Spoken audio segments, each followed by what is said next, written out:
and you're welcome to Global Business Insights, where you get more details behind the leading business headlines and the latest data and how they're shaping major economies.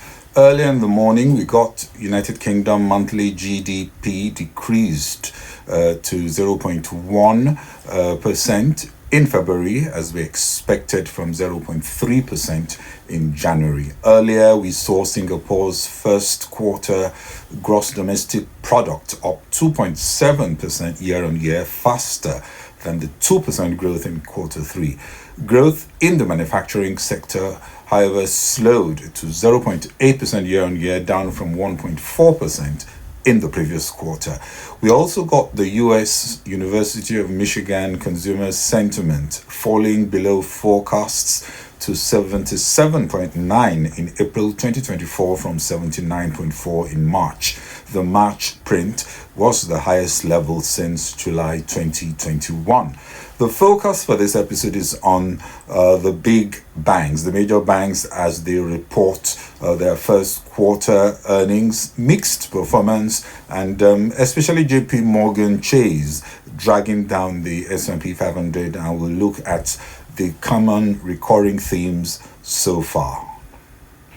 Monthly GDP in the UK decreased by 0.1% in February as expected from 0.3% the previous month. Retail sales growth already slowed during a wet February when storms kept people at home. Services output grew by 0.1% in February, following growth of 0.3% in January 2024, while production output grew by 1.1% in February and was the largest contributor to the growth in GDP in the month after a fall of 0.3% in January. Construction output, however, fell by 1.9% in February, following growth of 1.1% in January. Other data from the UK today showed that industrial production and manufacturing production rose 1.1% and 1.2% respectively on a monthly basis in February. Again, better than both expected and previous reads.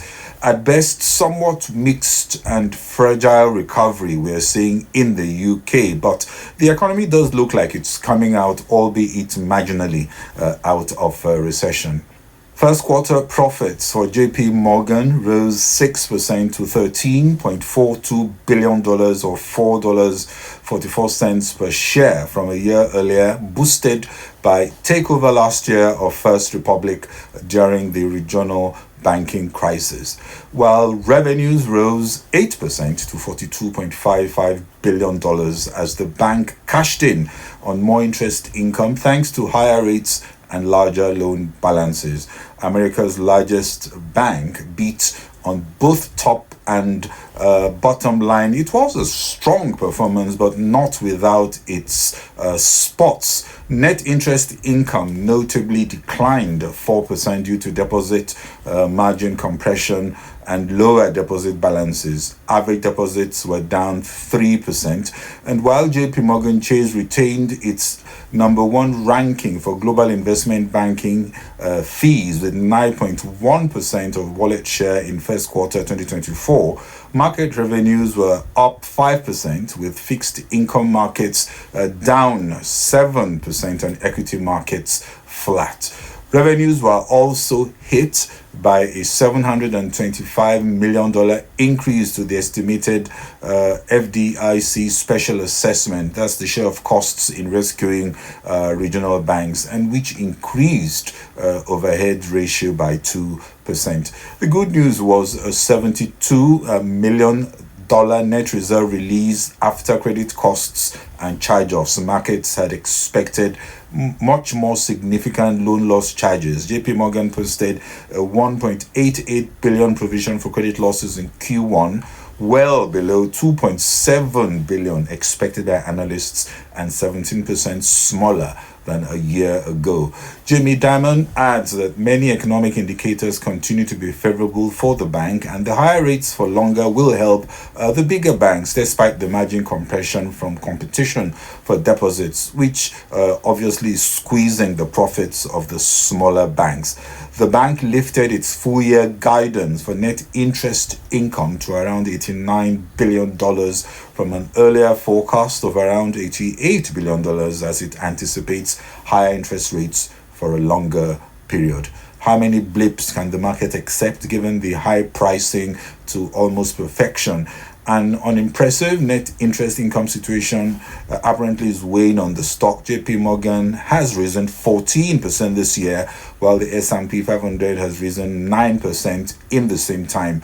On open, shares dipped about 4% as we speak. Shares are down 5.23%, dragging the S&P 500 also down. Profits for Citi Group sank 27% from a year earlier to $3.37 billion or $1.58 a share on high expenses and credit costs, while revenues slipped 2% to $21.1 billion.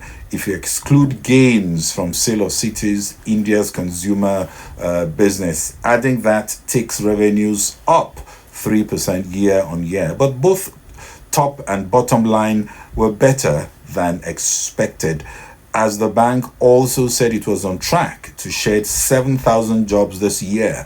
The overhaul is targeted to result in as many as 20,000 job losses by 2026, which obviously has implications for severance costs weighing on profits.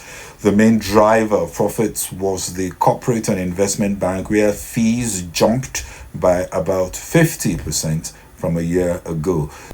Citigroup futures inched higher as analysts got a better feel of turnaround efforts that appear to be going well. They were, however, relieved to hear CEO Jane Fraser in a statement confirm the end to the organizational simplification announced last September, as it appears that the drag due to the reorganization ended up less severe than initially forecasted. Unlike JPMorgan Chase, performance expectations from Citigroup were manageably low, and the bank, with its strong market print, looks less encumbered as it reaps gains from being leaner, more efficient, and better focused, or at least so it has promised. Shares opened over 2%. Citi is still the cheapest from a price-earnings ratio compared to JPMorgan and even Wells Fargo, but as we speak, Citi shares down 3.06%. Citi shares down 3.06%. And talking of Wells Fargo, also hit by a margin compression, Wells Fargo reported first quarter net interest income lower than analysts' estimates, also with elevated interest rates.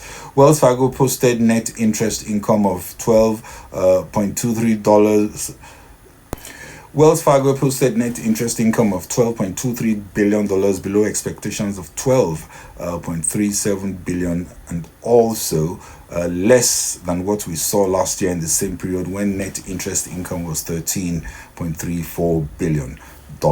However, Wells Fargo kept its net interest income guidance for 2024 unchanged, despite interest rates staying higher for longer. Wells Fargo also was down 0.2% on market open as we speak. Wells Fargo is down 0.24%. Notably, BlackRock, the world's largest money manager, saw $9.81 in earnings per share and 11% rise year-on-year on revenue to $4.73 billion. Both earnings per share and revenues beat expectations. It also recorded assets under management of $10.5 trillion in its first quarter as buoyant markets boosted the firm. Increase in revenues were driven by the positive impact of markets, higher fees, and technology services revenue. But net inflows of $57 billion disappointed markets, dragged down by $19 billion of outflows from BlackRock's cash management products. What are we learning from banks' results? First, the interest margin compression has taken its toll even on the larger banks. Though rates have stayed high, the competition for deposits have also intensified. Then we also see higher for longer rates in the future having varying impact on future guidance. And where we've been seeing restructuring like Citi, we are seeing restructuring winding down progressively with focus shifting to reaping gains of reorganization investments, while cost pressures are not exactly abating. It's still early in the season, but JPMorgan Chase is not having a good day, down 5.12% as we speak. And in closing, it was reported yesterday that a bipartisan group of senators have introduced a bill to renew the U.S. trade pact with sub-Saharan Africa ahead of its expiration next year. The bill could renew the African Growth and Opportunity Act for another 16 years through 2041 and help sub-Saharan African countries that meet the criteria spelled out to craft longer-term strategies to take advantage of the program. Looking at European stocks, they are mixed as investors digest the UK GDP data and unclear US inflation outlook. Stocks Europe 50 is up 0.39%. Europe 600 is also up 0.14%, while FTSE 250 is down 0.33%. FTSE 100 also up 0.91%. DAX, that's the German index, down 0.39%, while CAC 40, the French index, also down 0.16%.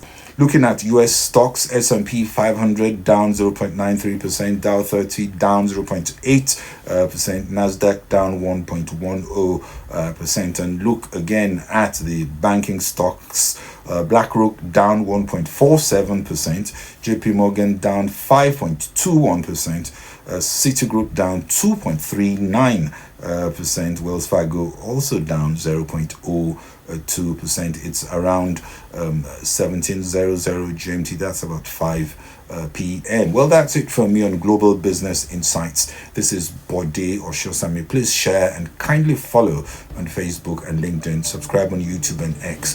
Thank you very much for watching and following. Enjoy the weekend. Bye-bye.